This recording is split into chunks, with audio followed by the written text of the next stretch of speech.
What's up, guys? Super excited to be here today. Spence and I came out to Foxborough to hang out with our man Chase Winovich, and we're excited to just have a good conversation, share with you guys. But before we get started, what I want to do is just for the guys who might not know who you are, tell them a little bit about yourself. So my name is Chase Winovich. I play outside linebacker / defensive end, number 50. I'm from Pittsburgh, Pennsylvania. Played football at the University of Michigan. MVP, no big deal. No big deal. Yeah, I think I read that. No, just kidding. All Big Ten, All American. No, forget about it. We're on to the NFL, bigger things. But I'm here in Foxborough. This is my third season. Coming off a win last weekend. Just it feels good to have you guys out here and just chopping it up, man. I can tell you guys are just some solid dudes, and I'm fired up about the product and the synergies and yeah. So to give you guys some context, we got introduced to Chase a little while ago. We got kind of acquainted, got to know each other a little bit, and ultimately we saw an opportunity to kind of team up together to support each other. Obviously, Chase has grown out the beard this year. We love kind of his personality, his values. He really represents what the Live Bearded Brotherhood does. He represents the do better, the mantra of actions are greater than words, and really is just a man that has always strived to like learn and grow in all facets of life. And so we thought Spence and I would come out here, spend some time with him, create some fun content for you guys, and really just get to know each other a little bit and see where we can take it. But we've had a great day. We've shot some fun content, and now one of the questions I've been wanting to ask you is when did you first know? Because obviously this is your third year in the league, right? Mm-hmm. When did you first decide I want to be an NFL player? I want to be a pro ball. Like, when did that first happen for you? Yeah, so there's one player by the name of Dom DeSico who was a huge idol of mine, went to my high school. He was obviously like an inspiration in terms of making it to the NFL. So was a kid by the name of Lucas Nix. He started the season for the Raiders a while back. But it's like not very many people, really, if any, have really established themselves as a presence in the NFL and from my hometown at least, and coming from a football-rich background in Pittsburgh and with my own family, I definitely had my sights at lofty goals, like playing at Division I football at the highest level and whatnot. But it's like every step of the way, it's like for me, it's like the competition. Like you're not that much better. Like you're better and you're faster and you make plays. But it's like it's like as you grow and it's like as you develop your skills, it's like other people are doing the same. Yeah. So it's like this this constant back and forth of they're getting bigger and stronger and faster, but more skilled and understanding of the game. And it's like you're doing the same. And it's like every step of the way, I'm constantly being tested. But I've always had my sights of just doing better. I've never been one to be content with the status quo, and just keep it pushing. Yeah. Was that drive? It sounds like the drive that you've had has been constant, right? You're a super competitive dude since a little kid, right? Was there any shift in that drive at a certain point, in whether it was from high school to college or college to pro, that really accelerated your focus or determination to get to that next level? Yeah, I'd say for me, it's I've always been super competitive, and I've just had it as one of those things that I've always considered it a blessing and a curse, because it's not necessarily something that I chose. It's something that chose me. But it's I've always been blessed with. And like I said, these things are sometimes double-edged swords, where it's like a blessing and a curse. Like being able to think outside the box and think creatively, and also be competitive and have attributes that make me different on the football field, like speed and quickness and toughness and tenacity, yada yada yada. But like I said, there's a constant evolution that has to happen, because it's what is good enough today, just flat out isn't good enough tomorrow, and it's there is no such thing as staying the same, because it's like I said, your competition's getting better, and it's it's such a physical game that it you can't give up any ground anywhere, because as soon as you do that, it's whether it's not lifting weights or just taking a practice off here, it's all that stuff. In football, there's no hiding. It's you get exposed. If you don't know your stuff, if you're not physically ready to go and strike somebody, then it's guys are coming, and they're trying to get their paychecks, and make their highlight reels as well. So just got to do what you can not to make it. So. Yeah. What was it like playing with Brady? Because you got to spend a season with him, right? Yeah, playing with Brady was awesome. Yeah, no, I have so many like great stories about that guy. I love that dude. We got time. What's one of the like greatest lessons you learned from him, or like biggest like wow, I can't believe that, like shocking moments, like Cool Tom story is it was my first time in a meeting with Tom. I walk into the meeting and I see Tom sitting in the front row. I'm like, okay, this is sick. Like Tom Brady just right there, open seat right next to him. Like, yeah, like I'm just trying to learn. Like, I'm a rookie. Like, what can I absorb? So I sit next to him and we're watching Coach Belichick give a speech, and it's like us, like as rookies, that we had already had it. It was more of a routine speech about like what we need to do to win, like what's important about like football and those types of essentials. And so I'm taking notes on it. Like I probably have a couple pages, like a good amount of notes. But him, for whatever reason, I don't know if he did this every day, but like that day in particular, like this guy was hammering notes, like just like writing his butt off. And so I'm like, oh my God, like this guy is like really like taking notes. Ferociously. I'm like, what is going on? Like, so we get done with the meeting, and Coach Belichick, wraps up whatever, goes on his way. And so Tom's right next to me. He's like, did you take notes on what he said? So I'm like, yeah, I took notes. And he's like, okay, let me see. So I show him my notes, and like he's looking at them, and he's like, okay. He's like, well, look at these notes, and he had like 4 pages of notes, like probably double the amount of notes. Like he just was like writing, almost like as if it was a competition. Like, and it's like, so he shows it to me. He's just like, listen. He's just like, when that man speaks, he said, you need to think to yourself, that is the greatest coach of all time. He said, you need to write down every single thing that man says. And so at first I was like kind of like unsure if he was just like messing with me. Like, All right, exactly. On me, Exactly. I'm like, okay, sure. Like, it's like, but he was Tom real. Brady. But and so I'm sitting there and I'm thinking about it. I'm like, okay, yeah, okay. And he never explained this to me, and I think that's part of like what makes Tom like such a god tier human. And like, it didn't have to be explained. It was like, it wasn't necessarily giving me a prescription or explanation of how great of a coach that Coach Belichick was, but rather he was giving me a way to take whatever is in front of me and apply my mind to make that the most important thing in the world. What was it like to hear your name called on Draft day? Like you were talking about self-prophecy, like fulfilling that dream. That was obviously a childhood dream. You freaking worked your ass off for 10, 15 years to get to that point. Honestly, though, it wasn't a childhood dream. Like, I mean, it wasn't. I can't call it a dream because it's like it was unfathomable. It's like coming from where I came from. Like there wasn't anybody that like got drafted like that. It wasn't a thing. Like, so it's like, every step of the way. It's like every single step of the way. And I post like going back years, like me talking about it. It's like I just felt like people always made excuses for me, like why I'm too much of this or too much of that, not enough of that. It's like this or that or yada yada yada. And it's like time and time and time again. It's like I just keep showing up and I just keep grinding it out. And it's like I feel that you could feel that passion when I'm on the field. It's like, yeah, you might beat me. It's like it's like I'm not like I've never not been like beat on a play before, but it's like to be able to do it consistently like over and over again, it's just not going to happen. It's like I'm too fast and too strong, and like I play too hard. It's like that's how I see it exactly. So it's like if you're going to beat me, it's like you got to try to. I want to make sure that they're beating me at my best. So was getting drafted in your mind? Was it an inevitability, like it was guaranteed to happen, or was it still an unknown? Was there still some doubt around that? Well. And I knew this was going to be the case, so I was a little bit like giving a heads up. It's like there's guys that got drafted before me that I'm like, and they come on, man. Come on, man. All right, like what's up with real. this? Yeah, and it's like it's all love, but like it's just like they told you that this was going to be a thing. It's like the projections of you go this way or that way. It's like teams feel this way or this, and it's like it's all great till like I said, you have like that experience where it's like guys are getting drafted before you that you think you're better than, and it's like just as a competitor. And so it's like I remember like dealing with that and just like having to give myself some space, because what it is, the whole draft night for me was, and I loved having my family and my friends there, but it's me sitting on a couch or the sofa, and it's like all of my friends and family gathered around, like in anticipation of me getting a phone call.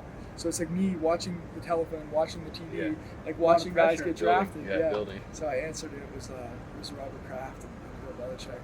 You know, it was cool. It was a great experience. So you're drafted. You know you're getting ready to play with one of the greatest quarterbacks of all time. Yeah. What's going through your mind? Yeah. Well, they had just come off winning a Super Bowl, so as a rookie, you naively think like, hey, listen, like this is a pretty good gig that I'm entering, but you soon find out that it's like nothing in the NFL comes easy. It's like every single week, it's like the other team is competitive. It's like the inches are and the margins are just so tight, and that's what makes Coach Belichick so great, and it's why it's so great playing for him. It's like he understands those, and it's like you're constantly striving to do better. Yeah. It's like whatever you do is like you mess up once, and it's like everybody messes up once, and it's like all of a sudden like you have a whole bunch of mess ups. So yeah, it's like like trying to like mitigate that, and it's like tough because it's like you go from like this type of special teams to that type of special teams, kickoff, kick return to punt return to and you're on defense, and it's like each situation's different because it's like first down you're expecting this versus a certain look, and then second down you're expecting this versus a certain look, and then third down and it changes by team and it changes by quarter because it's like if they come out in the first half and they try something and that shit don't work, and they're changing them up. And some teams like they come out the first half and it doesn't work, and it sounds like it's crazy, just constant change. It's just constant fluctuation, and like I said, we talked about this earlier. It's just like it's fascinating because you're taking the biggest, strongest, fastest dudes on planet Earth and just giving them as much money as possible to smash against one another and like just do it violently. And like like they tell you that, like literally, I've had people tell me all the time, like I'm gonna try to smash you, like I'm just like, bring it on, man, let's go. Yeah, you can't be scared. There's no room for that. It's crazy. One of the things that I remind myself is like a lot of times I think the key to life is learning how to be comfortable in very uncomfortable environments. Yeah. And when you can teach yourself to do that, there's nothing that you can't like endure. How do you overcome. facilitate that though? Well, I think part of it is like making sure that you are experiencing a lot of change. Yeah. Like I think because obviously with your job and your role and everything you're doing, like that change is coming really quickly. Right. For Spence and I running a company, we have change. It evolves much differently, but things are always evolving. Business is always changing. There's always issues. So I think, we get it maybe professionally. There's a lot of change there, but just personally, I think one of the ways that I've gotten it the most is one of my biggest passions is travel. Yeah. And so I've had the privilege to make it to 38 countries. Wow. And that's insane. Going to places like Africa, India, Asia, and just going and immersing myself in cultures that are entirely different. Sure. And now, like, I used to just like a lot of the traveling I've done has been by myself since I don't have like Spence and I have done some, but like a lot of guys haven't been able to just come with me at times. So just like ship myself across the world and figure it out. And I think being in unique or unknown environments, being out of your element, it gives you a sense of confidence and like groundedness in yourself that you can endure any of those choppy waters that come. Exactly. I think for a while I've definitely overcomplicated meditation to other people. It's like they're like, because I'm huge into meditation, and it's like the people will come to me and like, how do I do it? And I'll try to tell them like techniques or like practices that you can do, like your box breath or like something that's simple that you can comprehend. Get started. Yeah, exactly. And it's almost like their mind. This goes back to the whole resistance thing. It's like the mind like literally like doesn't want you to do that because it's like having control of that monkey mind, that part of the mind that is just like primitive, is something that like is at the antithesis of your higher self. Like it literally is preventative from you reaching your highest self, because this may or may not make sense depending on like where you're at from a thought perspective. But it's like, there's spiritual gurus and stuff talk about this. It's like, I'm not my mind and I'm not my body, because it's like if I ate only pizza for 50 years and I ate pizza every day, it's like my body would reflect that. My body would internalize the cheese and the bread and like just eating that meal every day, and like maybe cheeseburgers too. It's like it would look like I ate cheeseburgers, and that's what we do. We take bread and we turn it into cells in a human body, and it's like our mind is the same thing with our thoughts. It's like our thoughts are just a collection of what we remember, what we go through, and it's like I feel like we get wrapped up in those, and it's like it prevents us from breaking out of this trap and this cage. And it's like not being able to ascend that, you get stuck in this position where it's like you're always what your thoughts are. And it's like if your thoughts are negative and your thoughts are what you've experienced, all you've experienced was really like shitty things, then, like that's all you're going to be feeding yourself, and that's all you're going to be thinking about, and that's all you're ultimately going to become and be manifested as. Yeah. I got an interesting question for Sure. you. Again, like making it to the highest league in the NFL, pro football player, how much has mindset allowed you to get to this point versus, because obviously you're incredibly physically talented, right? You're a beast. But how much of that do you think has been your mindset versus your physical capability? I think a lot of it has to do with mindset, because it's like I said, I just felt like, I remember raising my hand in 7th grade, like they were asking people like what they wanted to do for a living. Literally, like they were asking us. So I just said, okay, hey, like I want to play in the NFL. I want to play professional sports. And I remember my guidance counselor in 7th grade was just like, like literally, like why are you like you asking us and then you're just gonna roast me? Like Jesus, like she was like, she's like, it's very very unlikely, like the percentage wise, it's like super slim. So I don't know if I took it as a challenge or what, but it's like, it's constantly the mental side of just like constantly like, I don't want to say concocting things in your mind, just to like keep you going, like keep you hungry, and like just keep grinding it out, because it's a campaign, and it's like football is a very week-to-week sport. So it's like you got to be able to internalize those processes, but also just keep attacking it. So we got a lot of guys out there that they've got goals, they've got dreams, they're working to make things happen in their life, and you've obviously had the privilege of being able to make some amazing things happen in your life. What's a couple words of advice that you give to guys out there that maybe they're feeling beat up right now? Maybe life's been hard the last couple of years. Maybe they lost a job, they lost a loved one. They're just going through some adversity. What are just some words that you would say from someone who's made things happen? Yeah, I'd say, if you're going through it, it's like, I mean, it never stops. It's like it always is always going to be tough. That's the biggest thing, is that it's just like, it's going to be hard. Like there's no doubt about it. It's like the universe is literally testing you. That's how I look at it. It's like there's skills and things that you need to be able to have incorporated as part of your psyche, that like unless you have something that you're willing to like sacrifice for and you're willing to pursue, then it's like you're never going to be tested, and you're never going to like really like cement those lessons and those things into your psyche and into your being. So I'd say it's like, as much as like that pain sucks, is like when you're grinding or you just feel isolated, and it's like doing something that is like, like is different, or it's like, that your friends would laugh at you for dreaming about. It's like, it's a lonely road sometimes. I'm sure you guys experience that in business, like starting out. It's like, like there sometimes it's like, as a wise theologian once said, it's like if the roof comes down, it's coming down on you. And it's like it's a weird feeling, where it's like, so it's like I said, just a matter of just having faith and remembering why you started, and like it's just it's going to be hard. That's what I said. Just keep it pushing, keep it pushing. Like there's momentary setbacks. It's going to happen. It's part of the process. Just ignore it. I'm a big fan of Tony Robbins, and one of the things that I heard him say is like the biggest problem most people have is they think they shouldn't have them. Yeah. And if you just can expect and anticipate that problems are going to happen, that things are going to be hard, that shit's going to go wrong, when it does happen, you just say, all right, another chance to get stronger, another chance to get better, another chance to add, another experience. So, it's easier said than done.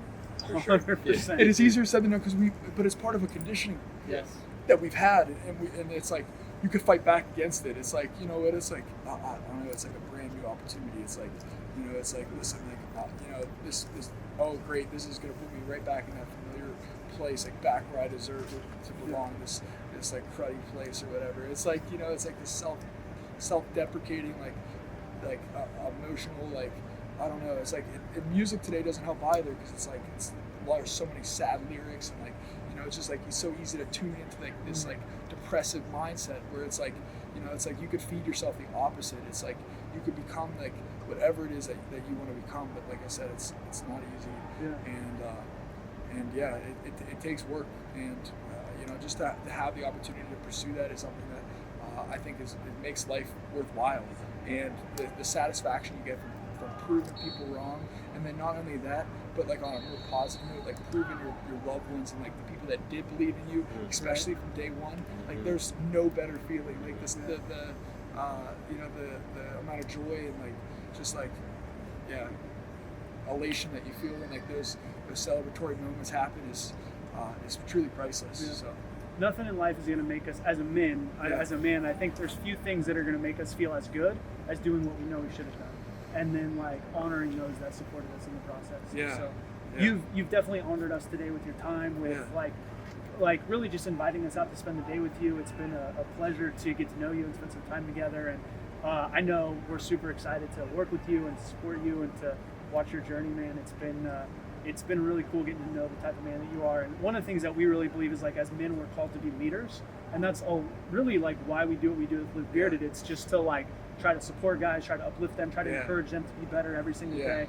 And like that's just naturally born into you. Yeah, thank you. Like it's really incredible to see. And the amazing thing is like you have a big platform and a big stage to be able to lead from. And so we're happy to support you, man, and we're cheering for you, and we're really grateful for the opportunity to come together. I'm really happy to have you guys in my life as well. This has been a true pleasure, and looking forward to where the future takes us. Absolutely. Yeah. Thanks, guys. Very cool. Yeah.